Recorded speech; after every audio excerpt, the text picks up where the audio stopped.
and welcome to our monetary webinar series by the Institute of International Monetary Research in collaboration with the Vincent Centre for the Public Understanding of Economics and Entrepreneurship here at the University of Buckingham. I'm Ewen Stewart, I'm the Director of the Institute, and today we'll be hosting our Chairman, Professor Tim Congdon, who I think will be known very well to many of you. And he's going to talk about his forthcoming book, Money and Inflation in the Time of COVID. And here we have a little demonstration of the cover. And I think it's coming out, I'm right in saying, on the 14th of October. Middle of the month. That's right, yes. That's absolutely wonderful.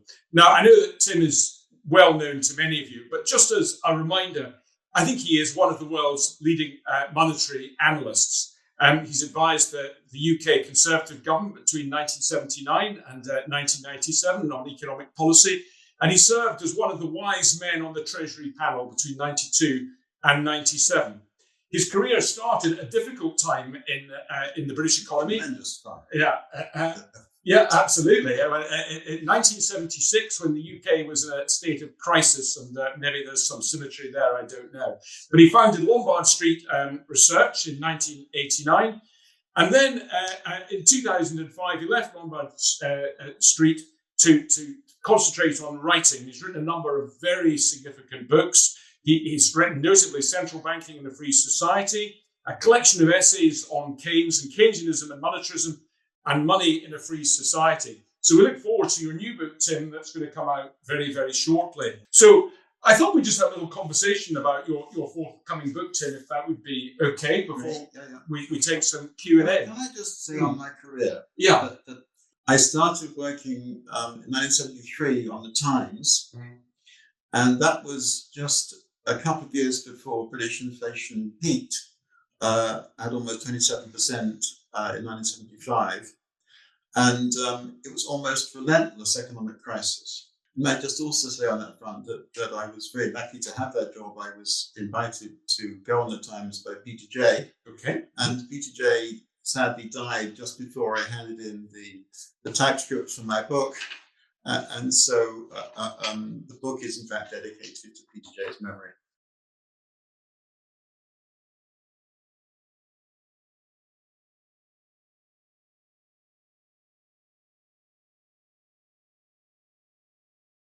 Wonderful. Yeah, it's I do remember reading, actually, at the start of your book, your very early essays that you wrote to Peter Jay, actually, as a very young man.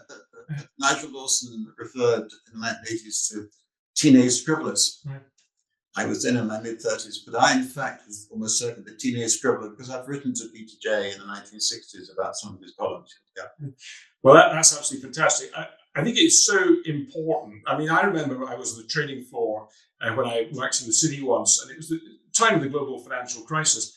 And I looked around, and I was actually one of the oldest people on the floor, and I wasn't very old at that time. So I think it is a huge strength that you have seen tremendous cycles. Career started when Britain was in very serious trouble. We then had a period of great stability and growth. And I think many of us would argue now we're in a period of serious trouble. And that really brings me to I think perhaps the central point of the book you've chosen to write, Money and Inflation at the Time of COVID. You were incredibly early, perhaps the earliest in April 2020. No. Late March 2020, if you don't mind. I apologize. Pointing out the inflationary risk, you warned many times and very persistently that the policy decisions taken at that point were going to lead to inflation. Is it worth just sharing with us your thoughts as to why you were so certain, and indeed inflation did follow? Okay, well, there's different stories in different countries. Yeah. But let me start off with the USA. It was a mixture of two things. One was the announcements being made by the Federal Reserve, the Treasury, and implicitly the whole Trump administration at that time. These announcements implied a huge increase in the budget deficit. It was clear that the Federal Reserve itself was going to finance the deficit, which then implied rapid monetary growth. And these announcements are coming through in late March 2020. But then on top of that, then you could translate the announcements into impacts on broad money. On top of that, there were the actual numbers coming through, because in the USA they have weekly money numbers. They have a weekly statement of the banking system balance sheet, which includes a figure for deposits. Deposits are most of broad money.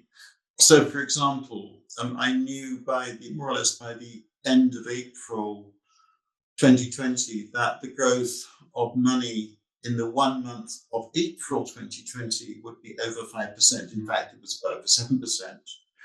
The 7% was higher than in any year in the 2010s. So already then, by May, certainly by May, June, it was very clear there was a big money explosion in the USA. UK, somewhat different, numbers more moderate, all the same. Announcements were being made by the Bank of England, less so by the Treasury, but Bank of England in particular, about the size of asset purchases they had in mind. These implied a burst of money growth. These implied that double-digit money growth might happen, which it did. These then implied that double-digit inflation was a risk. It happened. And so it was it was just watching what was going on, watching announcements. Obviously, it's in the context of a theory. And then perhaps you can ask me some questions about that.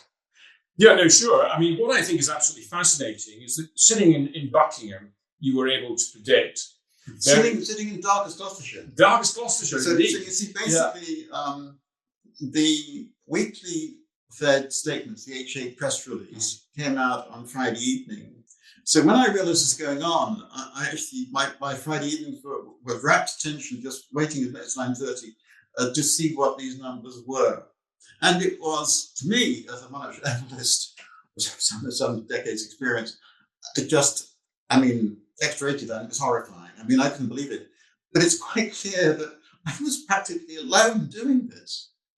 That is obvious. Why do you think that central banks globally, which employ extremely large teams of bright and intelligent people, either didn't even bother to look at the growth in broad money M3 or dismissed it as something worth looking at? Because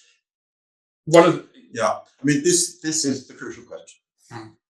And I'm afraid there isn't one single simple answer. I think, first of all, that the monitoring of money supply figures to control inflation, which had been a key theme of monetary policy in the 70s and 80s, 40 years ago now, is widely perceived as having failed. I don't agree with that, but that is the common perception. And associated with that are a range of generalizations that there is no stable link between money and inflation, a typical one being that kind of thing. Then on top of that, there's the politics of that period. This was the period, of course, when you had Reagan and Thatcher, Margaret Reagan and Ronald Thatcher. They're my political heroes, but many people don't like them. And one has to say, and this again may seem a little bit over the top, but monetary economics is taught in universities. Most university academics are on the left. That's true. I'm afraid that's true. And so the hostility towards monetarism, monetary economics has got this political element in it as well. So the one final thing I would say, and this perhaps is preempting other points you want to make, but there are also big debates among the monetarists. And I'm different from the Chicago School monetarists. My focus is on broad money, meaning all back deposits essentially. And I therefore look carefully at how the banks themselves are behaving, also how much their customers want to borrow from them.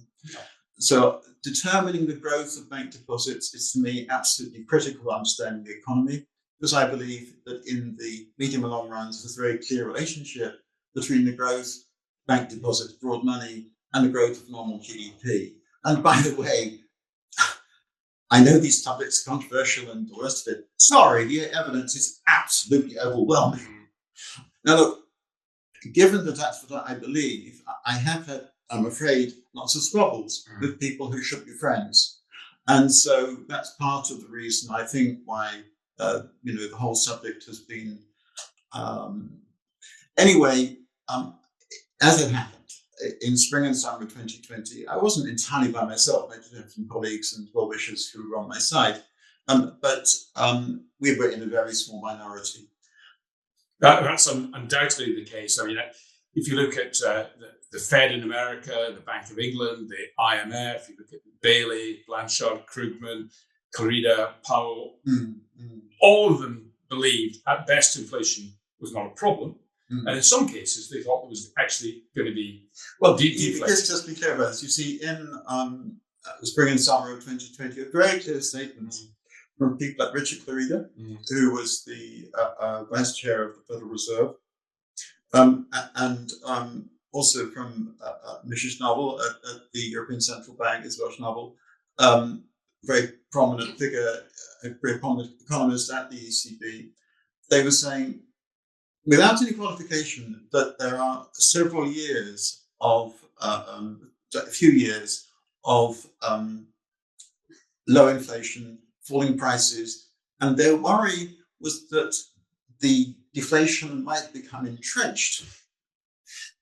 And they said these things through, by not just spring and summer of 2020, it even rolled on in some cases to 2021. Even as the money supply explosion was there, and also, by the way, as we're getting through 2021, the signs of the buoyant commodity prices and so on were pretty evident. Anyway, that's so that. Also, just say, it wasn't just these people; it was also markets. Markets clearly expect bond yields were nothing. There was kind of 1.5%, 2% for long-dated British government securities. This was as if it was like Victorian times when the price level really was stable. People clearly expected never-ending disinflation, low inflation, and so on. And not just, those people at the top of these institutions, but also financial markets in general. I thought at the time it was delusional because governments were running enormous fiscal deficits. There was a raft of regulation, which I think was possibly inflationary as well. But I think the fiscal deficits were the key factor. The size of the state had increased in almost all cases very markedly over the last 20 or 30 years.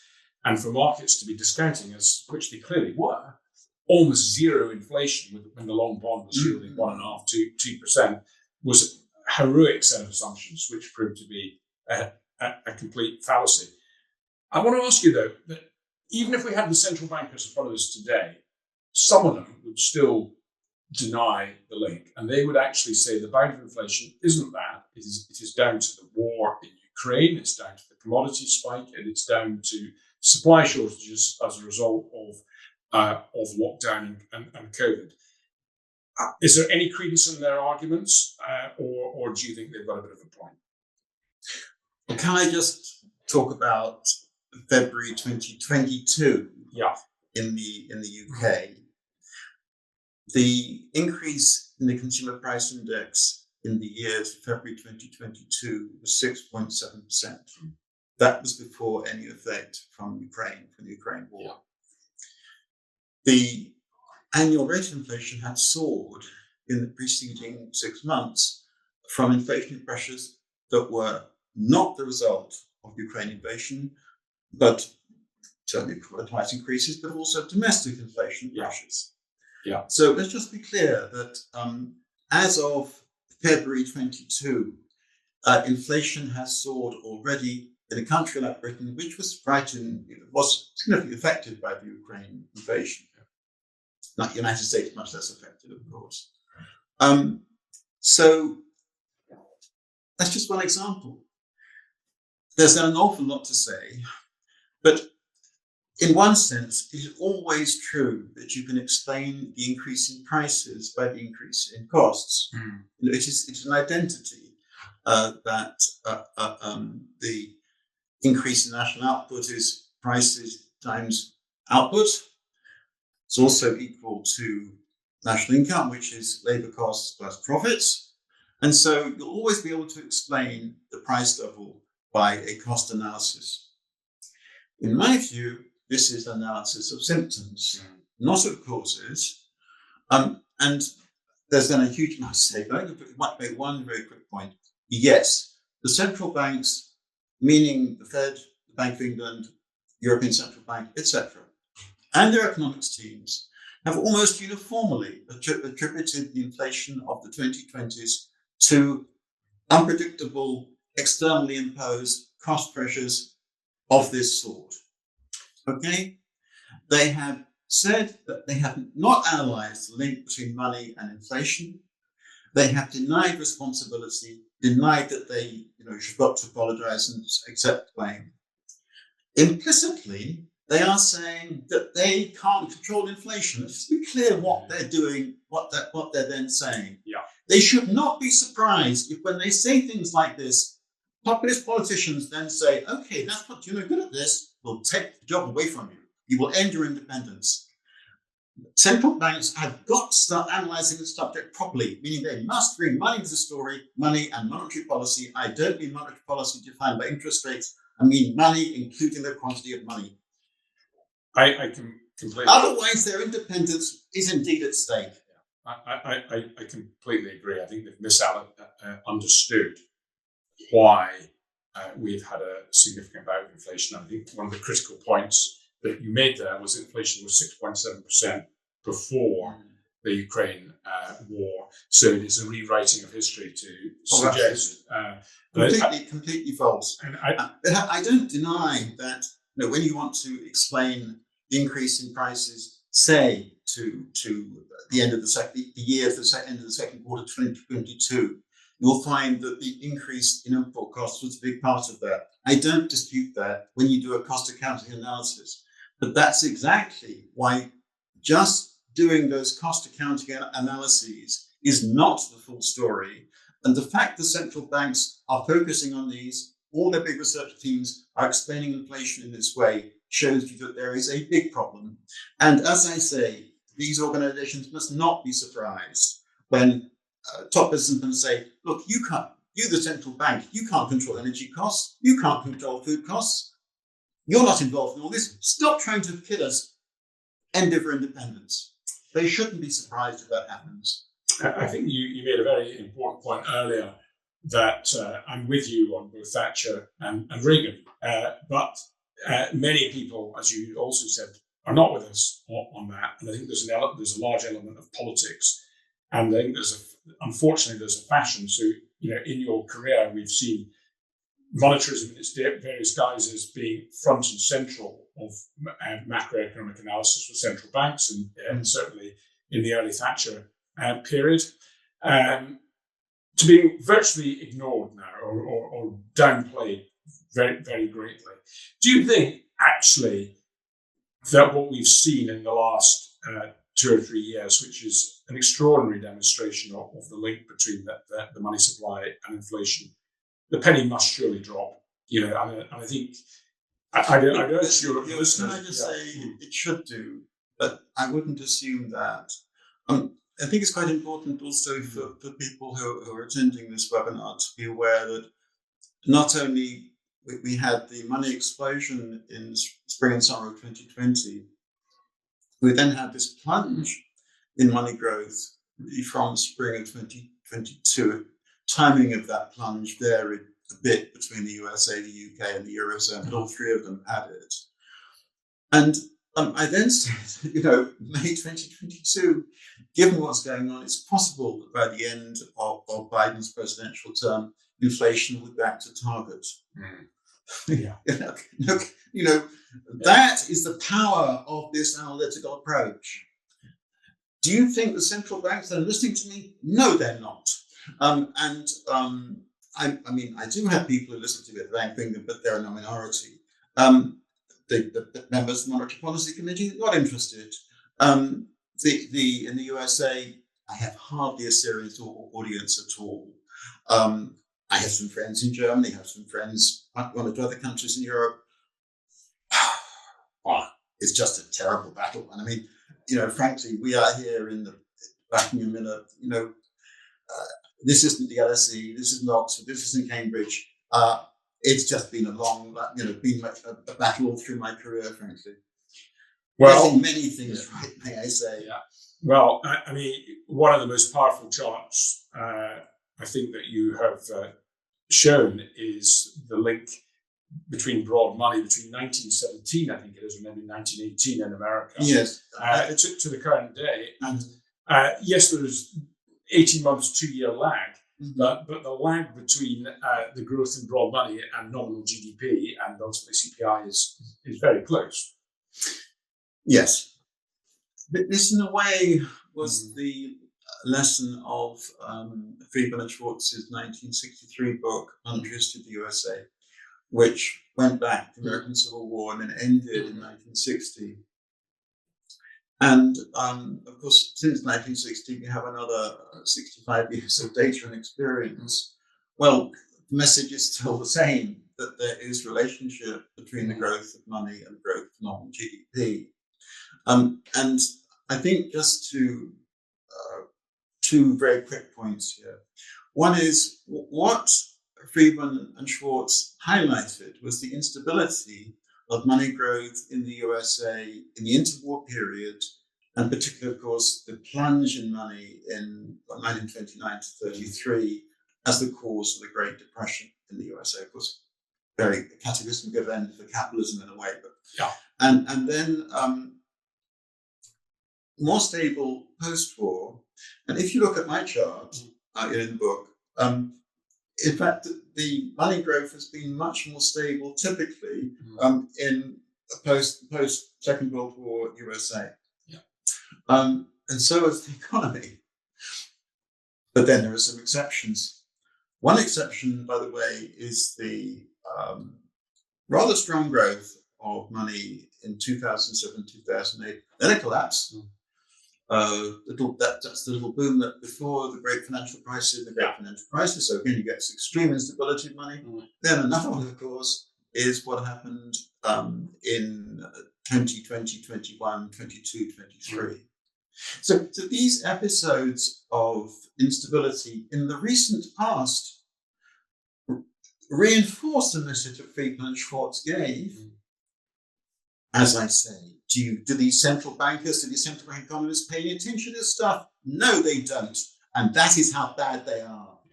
Yeah, I think the link is clear and very obvious.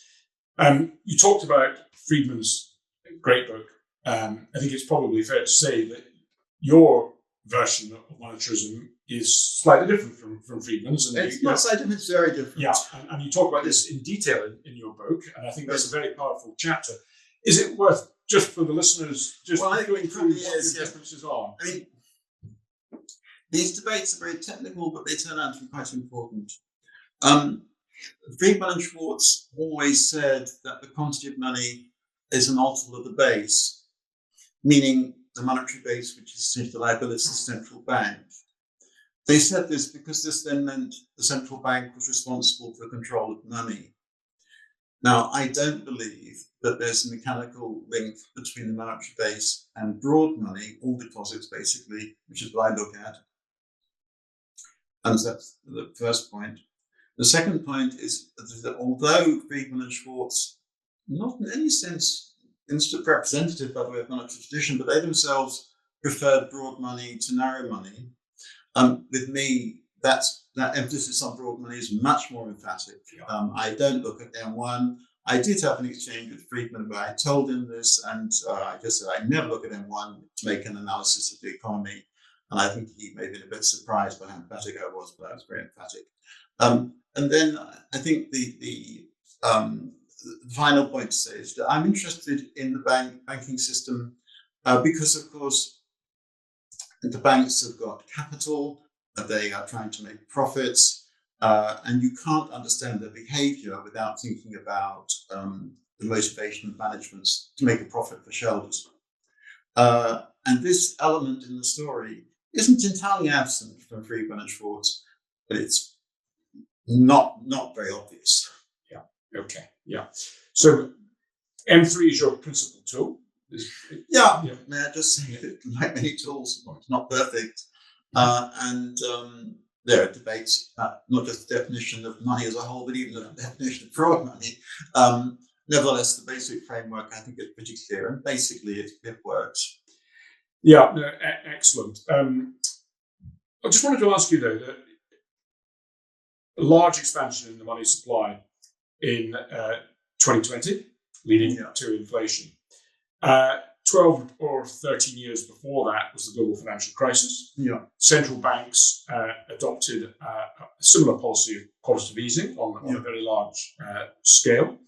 But there wasn't inflation at that point. And it's probably worth discussing with the listeners why that was the case. I think this is really quite an important distinction. This is where the emphasis on broad money, the emphasis on the point that the behavior of the economy depends very much on how good chosen. This is where one needs to, excuse me, we need to highlight this. Yeah. What happened in late 2008 was that under G20 auspices, regulators and central banks in the main developed economies decided to impose a draconian increase on banks' capital requirements. Effectively, per unit of risk assets, banks required about 2/3 more capital. So what happened through 2009 and 2010 and on for a bit, the next few years, not to the same degree, but particularly those 2 years, was that banks reduced their risk assets.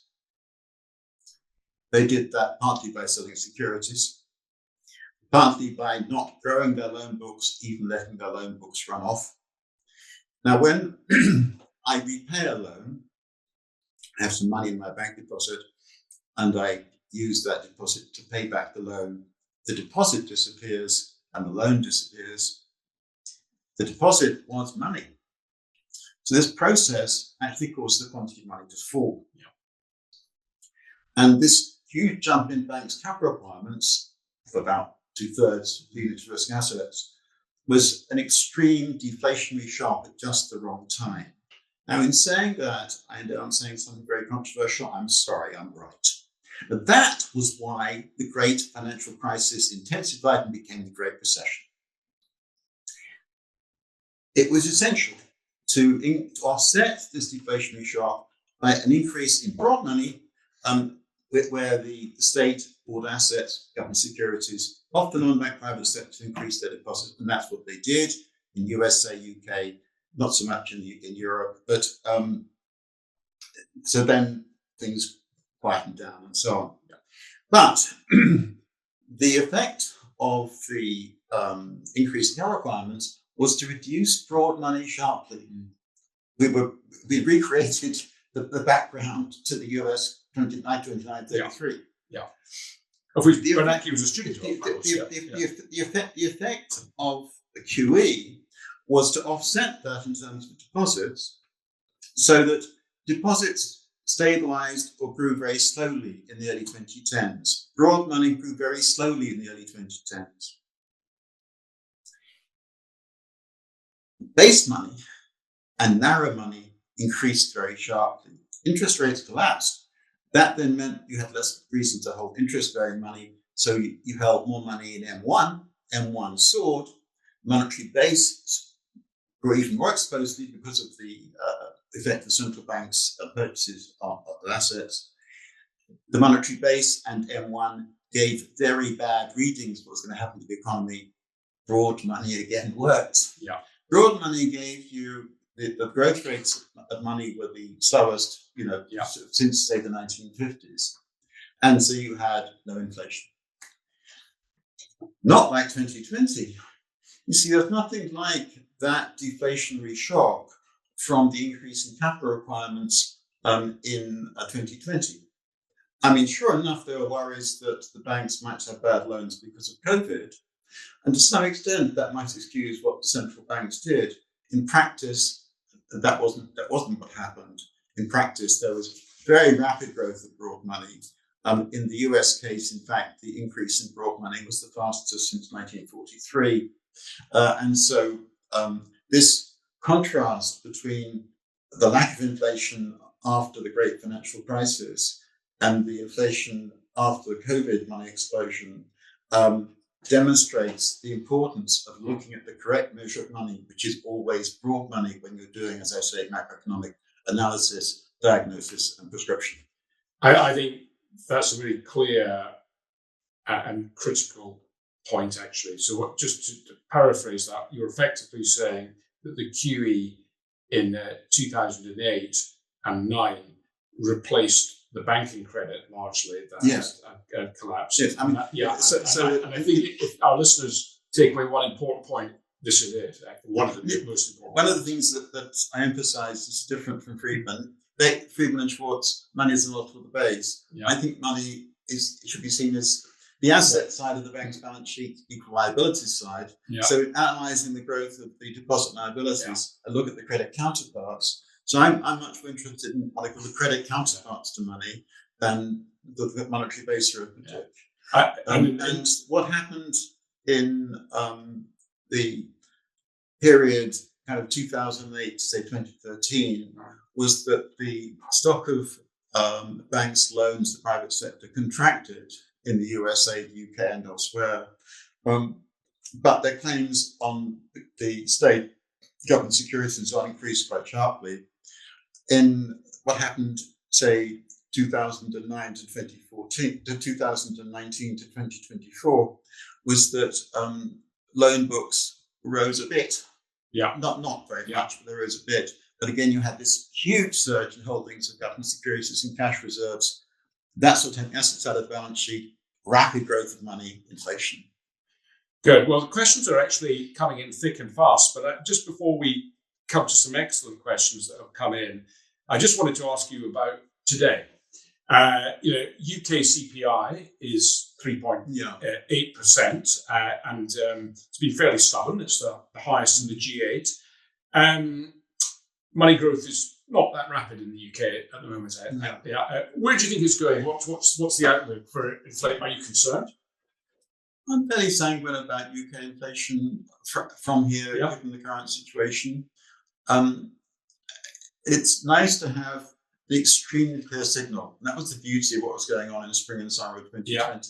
I don't claim to have perfect powers of foresight, not at all. All I would say about Britain at present is that the money growth numbers are kind of okay. Yeah.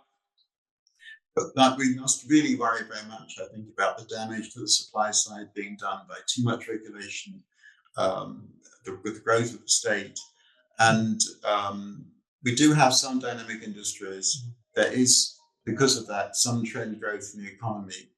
But the effect of net zero, minimum wages, all this kind of stuff on the supply side of the economy is very damaging. And if you have, for the sake of argument, 3% growth of money, which sounds very low, but the trend level of output's falling by 2% a year, you're going to get some inflation, I'm afraid, because your output's on a downward track. So you've got money growing faster than output because the output's actually contracting. Why is the output contracting? Because the productivity performance is dreadful because of these wretched regulations and so on. So I'm sorry it's a little bit. I'm afraid I agree with you. I think the UK economy is in a mess, really, and certainly the level of growth has been extremely weak. And I think we probably both, for the reasons you've stated, share that concern going forward. And what about before we hit the questions, what about America? I'm a bit worried about whether they'll get inflation back down to 2% on a sustainable basis. The banking system has got one, if you like, in some sense, positive prospect, which is the Trump government, Trump administration wants to be gentle to the banking system in terms of the capital rules. Yeah. So there's that's positive for the growth of lending to the private sector, but that will tend to drive up money growth. But then you've also got this large budget deficit. Yeah. Now, to the extent that the budget deficit is financed from the banks, that too creates money. And these two things, I think, may well cause US broad money growth to be more like 6-7% a year than 3 or 4% a year. Yeah. And that will then mean they can't get inflation back down to 2%. But I can do nothing except just watch the numbers week by week and month by month. I expressed this concern a couple of months ago. I'd say the evidence the last couple of months hasn't been on my side, but just a little, very little snippet, if you like. In August, the USA had a federal deficit of I think about, I forget the exact number, but kind of $340 billion. Vast number. I mean, you annualize that, and it's 4 trillion kind of things. And in August, there was an increase in the assets of the money market mutual funds of $100 billion as the US authorities tried to finance that vast deficit. That $100 billion of financing is basically monetary financing. It just shows you where the pressures come, these little snippets. I think that's a very concerning and important point. Yeah. I mean, they can't carry on like this. Both the US and the UK fiscal positions are very weak. Subtly different tax positions they start from. But in the UK case, the Laffer curve's been tested to the limit, I think, in terms of the rate of tax. And clearly the Trump government are not going to wish to increase taxes. So there's a real danger of monetization. I agree. We've got some quite interesting questions here. The first question, I think the gentleman who sent it must have known you for a very long time, actually, because he basically says, on the inflation episodes you have predicted, which one has given you the most satisfaction? This is a nice, friendly question to start off with. The Lawson boom or the post-COVID inflationary splurge? The Lawson boom episode was a sad one. Essentially, I'd spent much of my youth, as a young man in my 20s and early 30s, advocating monetary control, limiting a budget deficit to make monetary control possible. And we did achieve in Britain, a significant reduction in inflation from 25% down to 5% in the mid-1980s, despite, for example, ending exchange control, despite major financial liberalization, so mortgage finance became more readily available. This was, in my view, a tremendous achievement. And then, in 1985, Nigel Lawson scrapped the broad money target. And the next 3 or 4 years, we had an acceleration of the growth of bank credit, a fantastic rate, up into the high, mid-high teens annual rate, acceleration of growth of money up into the teens, and then double-digit inflation again in 1990. So this was, although I was successful in forecasting many features of the Lawson boom and then the inflation, it was an extremely depressing experience. Now, the recent one, by comparison, to me personally, it's just been tremendous fun. One's basically saying by oneself, not quite. I had some colleagues and supporters who not very many, but a few, and the numbers coming through, and basically the world's rolling and right, it's fantastic. So obviously I prefer this one to that one. There have been other sort of episodes where I've been correct on it. I might just say another one was actually in late 92, when we were kicked out of the exchange rate mechanism. That's Britain was kicked out of the European exchange rate mechanism, and the pound fell heavily. And there are many forecasts of rising inflation in 93 and 94. And I said, no, And this wasn't actually, well, it's partly monetary, because actually money growth was very depressed in that period. But also, in fact, output in late 92 was well beneath trend. So I expected inflation numbers in 93, 94 to be good. And can I just say on that front that, yes, the money numbers are basic to any kind of prognosis of the economy. But that doesn't mean I look only at money. You know, I have a lot of respect for the New Keynesian analysis of labour market. The problem is, dear New Keynesians, that's not the whole story. You need to bring in the banking system and asset markets as well. And please, asset markets and the banking system affect aggregate demand, the output gap, and so on. I must ask you this rather naughty question, though. We've talked about the great triumphs, of which you've had many. Has there been an occasion? Milton Friedman had his bloomer. I made some mistakes. Yeah. The analysis I gave, by the way, I had I gave an presentation to a bank, perhaps 18 months, 2 years ago, which was wrong in essence. I mean, what we had in 2023 was quantitative money actually falling. This is true in the USA and the UK. Also, the Eurozone a bit later than us. It wasn't clear it was going to come to an end very quickly. So I was expecting interest rates at that point possibly to come down and expecting a recession. This didn't happen. I was wrong. And looking back, the mistake was to actually underestimate the huge importance of the legacy of the excess money growth from 2020 and 2021. There'd been so much money created in that period that even though we had money stagnation for about 18 months, 2 years, there still was plenty of money around. There wasn't a shortage of money balances in the British economy or the American or elsewhere, even say in late 23. I gave a bad presentation. The biggest mistake of my career isn't really in these it was actually to say, like Milton Friedman, by the way, that the single European currency wouldn't happen. The trouble there was that, I knew, as of course Friedman knew, there was a whole raft of arrangements that were needed in terms of understanding about public debt management and the end of last resort facilities, these kind of things, very political, potentially very nationalistic, that needed to be agreed at the very start of the single currency as we saw it. They weren't agreed. Yeah. So we said this can't happen. It happened. And then over the next 25 years, basically the different European countries had squabbles and arguments and so on, but they sorted things out.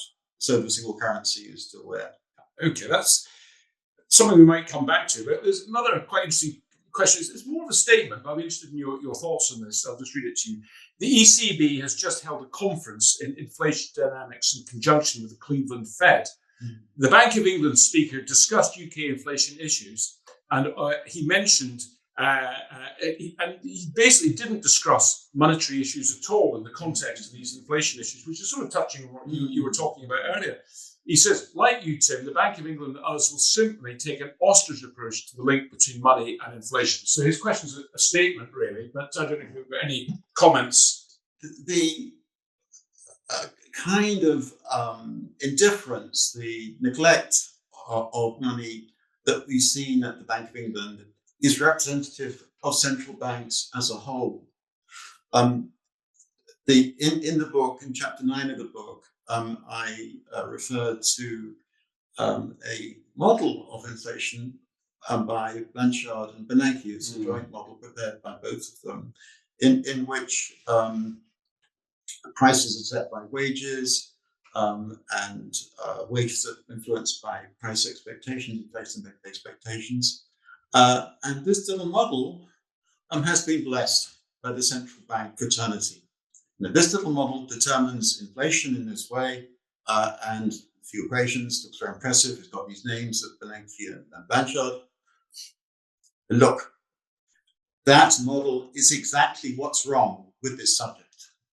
There is no role for policy at all to affect the inflation rate in that model. Certainly not monetary policy in the sense of the quantity of money, but not actually even, in fact, monetary policy in the sense of the rate of interest, or even fiscal policy, which is what these guys kind of believe in. Yeah. That just shows you that what the central banks want to do is to carry on with this story that inflation is caused by shocks to the cost level when they're getting inflation. As I keep on telling them, they are going to find that they are very much diminished in the next 10 or 20 years if they carry on doing this kind of thing. They must understand and explain how monetary policy affects inflation, meaning how it affects the quantity of money. To paraphrase, I think it was Lawson, Lord Lawson. I think he described someone as a one club golfer. In a way, I think the central bankers are a little bit like that one club golfer. They're looking at a very narrow matrix, which, to my mind, don't understand the concept of inflation. But it's reassuring that there are links with the Bank of England. Hopefully, let's hope they can grow. We've got another interesting question just come in. First of all, thanks for the conversation. My question is related to the so-called two views of inflation put forward in recent years by Claudio Borra, according to which the money supply may have a clearer relationship with inflation depending on the level of the inflation rate. He's wondering if you support that basic idea or not. No. In all of this subject, it's very important to have in the background a theory of the determination of national income. Now, I suppose most of the people listening in will have had undergraduate macroeconomics training, teaching, and the dominant theory that they're told is that national income is a multiple of autonomous spending. Autonomous spending being investment and government spending, and with the multiple being determined by the marginal propensity to consume. But there is, even Keynes accepted that there was a monetary theory. And the essence of the monetary theory is that I'm going to simplify, but the velocity of circulation is stable so that increase in money and nominal GDP are proportionate in equilibrium discussion. Yeah. What's happened is that the second theory has been kind of expelled, exiled from macroeconomic discussion altogether. I'm sorry, Claudia, this is Claudia Borra from the Bank of Settlements. It remains basic. And one of the problems with the Bayes analysis is that although there is a lot of stuff about money in there, they haven't got that basic theory. I know who's educated at Oxford, not the same as me, the same kind of problem. That university, Cambridge today, terrible. Anyway, never mind, not stuff at the top. That theory, basically, monetary is basically correct. And that is correct whether inflation is low, whether there is no inflation, whether inflation is very high. It is always correct. And this idea, which also, in some of the criticisms, for example, of Robert Lucas's Nobel Prize lecture, at the same point was made, exactly the same point was made. No, it's always the case that the price level reflects the quantity of money. I'm sorry, this is just basic theory. Yeah, no, I agree. Now, we've got quite an interesting question here about emerging markets, actually. The listener has said, they've liked your presentation, they agree with your analysis, they think you use in capital letters the correct form of money, so there's a supporter here. But he says, it seems to me that developing countries eased out of the post-COVID-19 inflation a lot faster than some of the developing economies. He gives the example of Uganda, actually, in his question, which is an interesting one. But well, do you have an explanation, not necessarily for Uganda, but more generally? About this, that what we have found at this institute is that we have no difficulty conveying the message to students who come to Buckingham from developing countries. Yeah. They have no difficulty, they can see it straight away. Now, this plainly reflects the problems of government in developing countries. They haven't got the traditions of sound finance and so on that one finds, despite all the problems, in the main developed economies. So they have had, they've got large budget deficits. They've got central banks which are fiscally dominated that lend to governments on a large scale. Yeah. And so they are very, very conscious that excessive monetary growth leads to inflation. They know that. The contrast with Europe, USA, and Britain is to some extent a result of developments in the 21st century. We had that shock to the banking system in 2008, 2009. We had low growth of money, had low inflation. Yeah. And so there hasn't been the same intellectual background to money and inflation as in somewhere, say, like Uganda. I'm talking too much. I think that this goes back to much more important things, and I just say here that the International Monetary Fund does not do this kind of analysis in the way that it used to, 40 or 50 years ago. Mm-hmm. In 40, 50 years ago, the IMF, the kind of analysis I do was just routine. It doesn't do it like that nowadays. And a lot of the trouble around the developing world is that they're not getting the right messages on monetary economics and control of public finances, how to manage central banks. They should be getting from developed countries. Yeah. Slightly tangentially to this, because it's most certainly not a developing country, but we were just talking before over lunch today about Sweden. And Sweden is an example of a country that had a slightly better inflationary experience than the European average. It's reduced its fiscal deficit quite a bit. Took a different approach to lockdown, a slightly more liberal, freer approach. Obviously, it has its own central bank. I don't know if you have any thoughts on Sweden. Because Sweden reacted to COVID very differently from other European countries. Yeah. And I think looking back, what they did was very sensible. Apparently the excess deaths were higher, COVID were higher than in, say, Norway or Finland. So there's some discussion in Scandinavia about this. Yeah. But excess deaths in Sweden were not above the European average as a whole. But despite the much more liberal attitude they had, they did never impose lockdown. Yeah. I haven't looked at Sweden's money data. Perhaps I should do that. Yeah. I suspect that in the critical period, they were much lower than, say, in the Eurozone. If they've had low inflation, again, that fits beautifully. I need to just check the data. Yeah, perfect. Now, we're having a bit of a ding-dong here on Claudio Borria's work. We've got another question on the subject. I'll just read it to you. So, and we've got probably time for another couple of questions after this. So I'd like to bring up the point about Claudio Borria's work once more. Borria argues that in a high inflation world, rapid money growth clearly fuels inflation. But in today's low inflation regime, that link, the questioner believes, weakens, making money growth a less reliable guide. He thinks this is because when inflationary expectations are firmly anchored and the central banks have credibility, extra money tends to be absorbed into asset prices and credit cycles rather than directly spilling into consumer prices. Do you have any thoughts on that? Okay, now this is quite an important debating point. One theme of recent macroeconomic debates is that inflation expectations themselves cause inflation.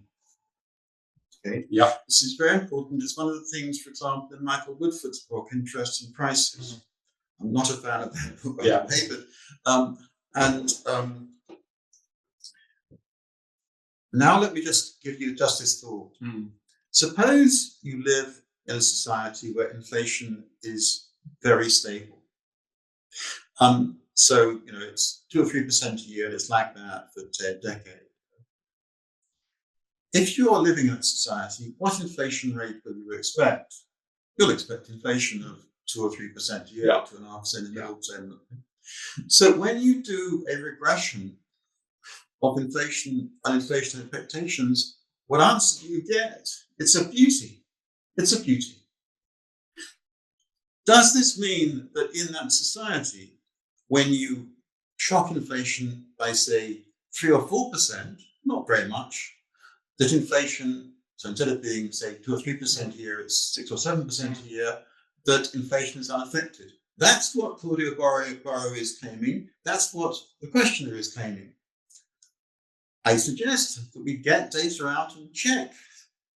I am very confident that in those circumstances, when we see these money shocks of quite a small amount, 3, 4, 5% if you wish, you will see the inflation rate changing. You will see effects on asset prices, sure, effects on economic activity, then on the prices of goods and services. This idea that the laws of economics somehow don't apply in some circumstances is utterly wrong. And it's a kind of thing, in my view, which illustrates just how sick the subject is. It's just wrong. Yeah. Now, we've got 2 final questions, I think, before we maybe sum up. The first one is, what is Tim's view on the potential impact, if any, on digital currencies on the money supply and financial stability?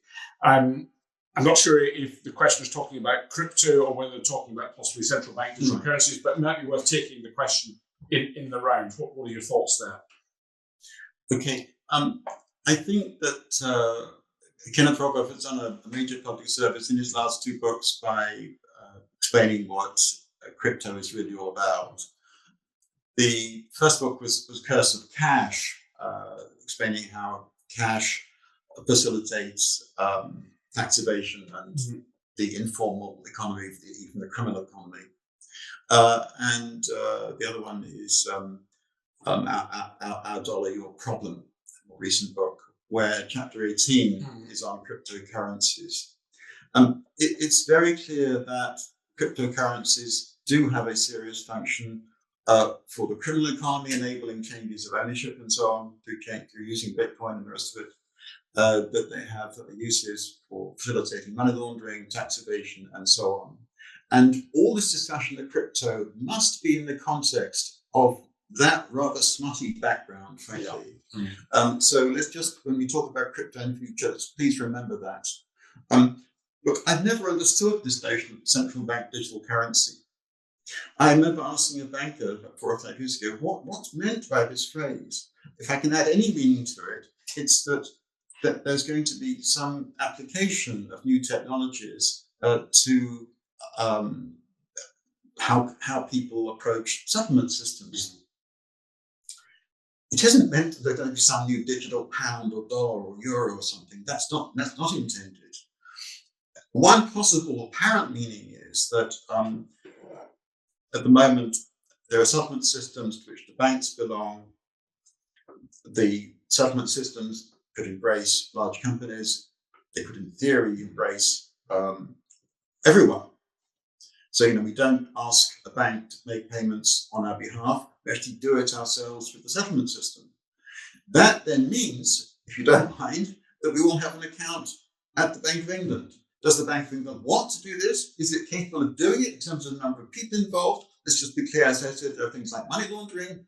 Look, this is all nonsense. And it's depressing that you can get in our subject the complete failure to understand inflation in the last few years, complete failure to link it up to monetary growth, and all this completely misdirected discussion about things that are not going to happen. Okay. Now we've got our last question. I wonder, the question says, could you discuss your thoughts on the long-term rather than short-term link between real, not nominal, GDP growth and money growth? The questioner says, I'm thinking of the case of Japan.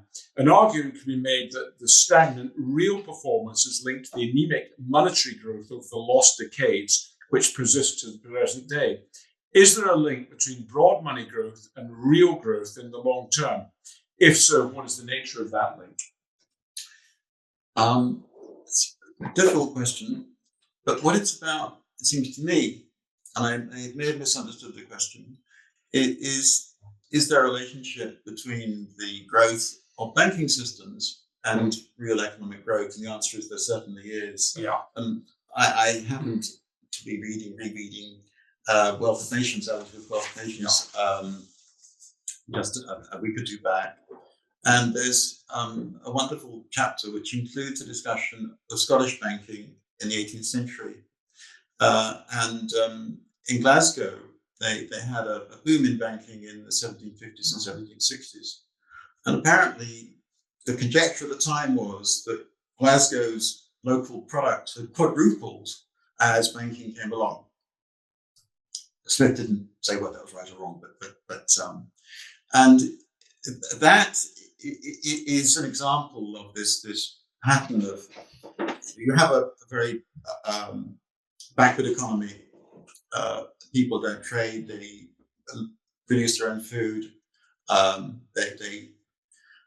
There's no money, and then money comes along in the form of coin, and then banking comes along, and banking.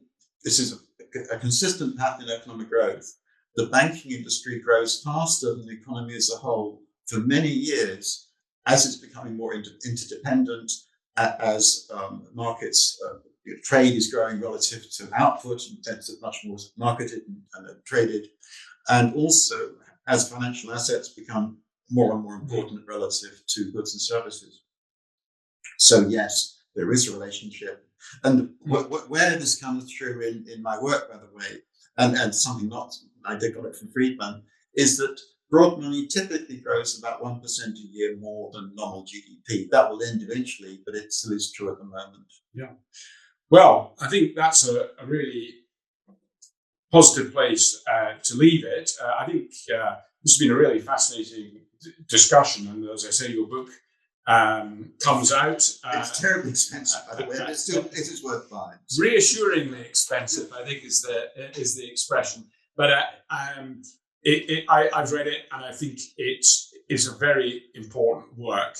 It's important because society and the central banks and policymakers totally missed one of the most important episodes in economic history in the last few years, spectacularly. And I think this explains what the problem was. At the Institute, we're trying our best to get the link between broad money and inflation and nominal GDP better understood. And I think your book makes a huge contribution thank you. In that direction. Thank you very much indeed for your time today. Thank you, Tim. Thank you. And for a really fascinating debate.